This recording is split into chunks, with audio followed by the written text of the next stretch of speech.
Salam sejahtera. Bertemu kembali dengan catatan Dansis saat ini. Sekalian, bahwa hidup itu sulit. Tapi kadang-kadang bukan hanya sekedar sulit. Ada juga satu momen di mana hidup itu tidak adil.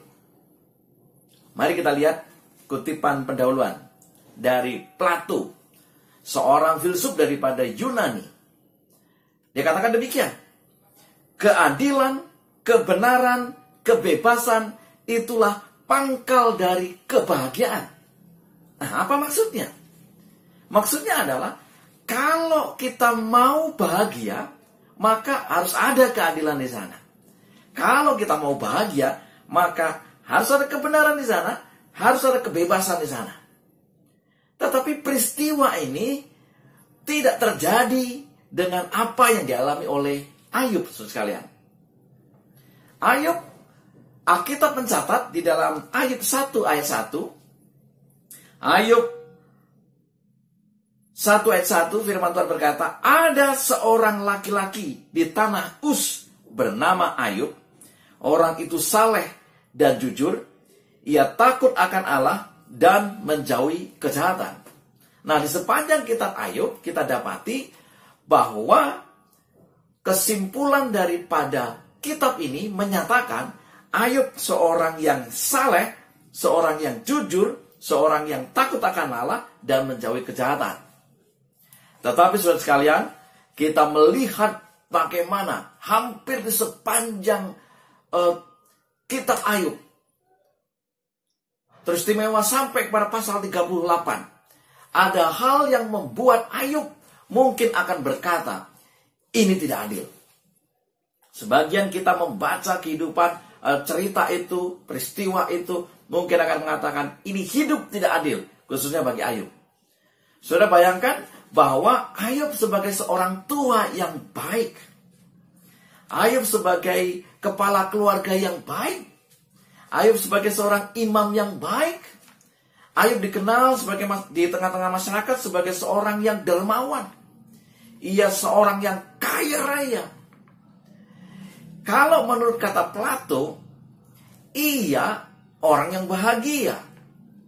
Tetapi rupanya kebahagiaannya terenggut ketika satu peristiwa dengan begitu cepat menghabiskan segala sesuatunya.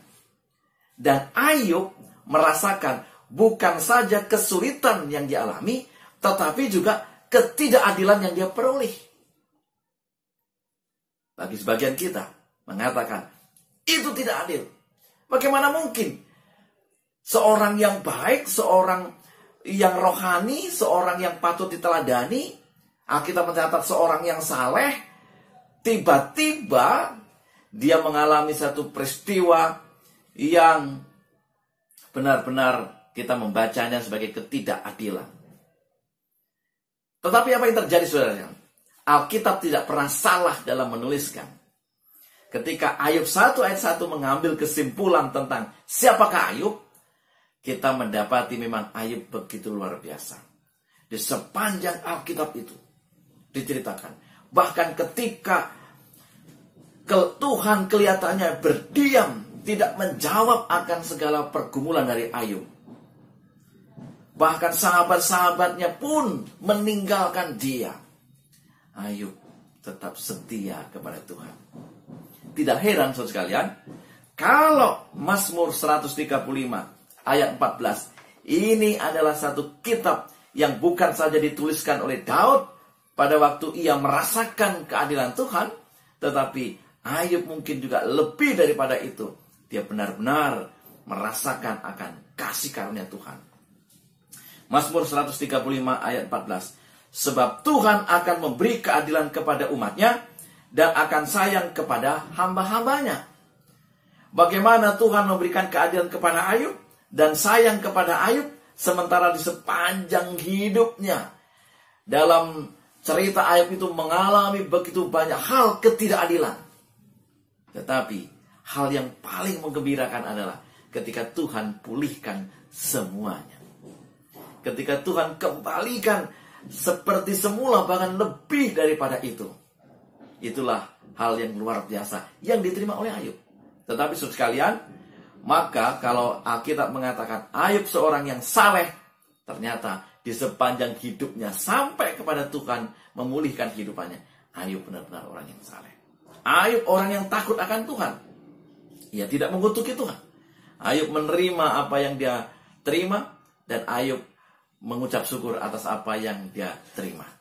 Seorang penulis, seorang tokoh yang sangat besar, seorang yang mungkin juga dunia melihat ini adalah tokoh yang luar biasa, Mahatma Gandhi. Dia berkatakan demikian: kekuatan tidak berasal dari kemenanganmu, perjuanganmu lah yang mengembangkan kekuatanmu. Ketika kamu melewati waktu-waktu sulit dan memilih untuk tidak menyerah, itulah artinya kekuatan.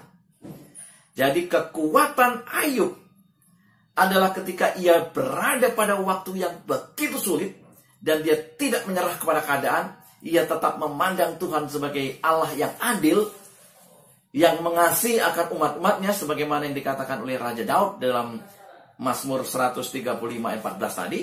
Maka di akhir daripada cerita itu, Ayub mendapatkan kembali. Saudara sekalian, hari ini mari kita bertahan di dalam kesulitan. Hari ini mari kita bertahan di dalam ketidakadilan. Hari ini mari kita tetap bertahan dalam segala keadaan sulit ini, sehingga kita boleh tercatat di dalam buku kehidupan kita bahwa Tuhan akan menganggap kita adalah anak-anak Tuhan yang setia. Karena pada dasarnya Tuhan adil. Hanya apakah kita menganggap keadilan itu benar-benar berlaku bagi saya dan saudara? Ketika saya dan saudara menyerah kepada keadaan sulit, kepada ketidakadilan, itu artinya saya dan saudara akan menganggap Tuhan tidak adil. Tetapi ketika kita bertahan, sebagaimana yang dikatakan oleh Mahatma Gandhi tadi, dalam keadaan sulit, dalam keadaan ketidakadilan, dalam keadaan yang mungkin lebih rumit dan hancur berantakan, tetapi sejatinya kita sedang mendapatkan titel yang baru, yaitu kesetiaan umat-umat yang saleh.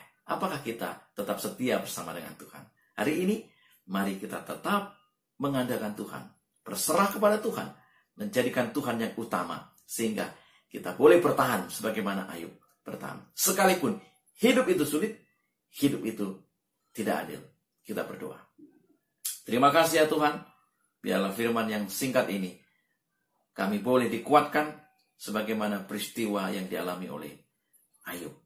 Kami mengucap syukur untuk sepanjang hari ini dan berkati kami. Dalam nama Yesus kami berdoa. Amin. Saudara sekalian, biarlah ini menjadi berkat bagi kita. Catatan singkat dan sederhana untuk kita nikmati. Kita bertemu di dalam catatan dan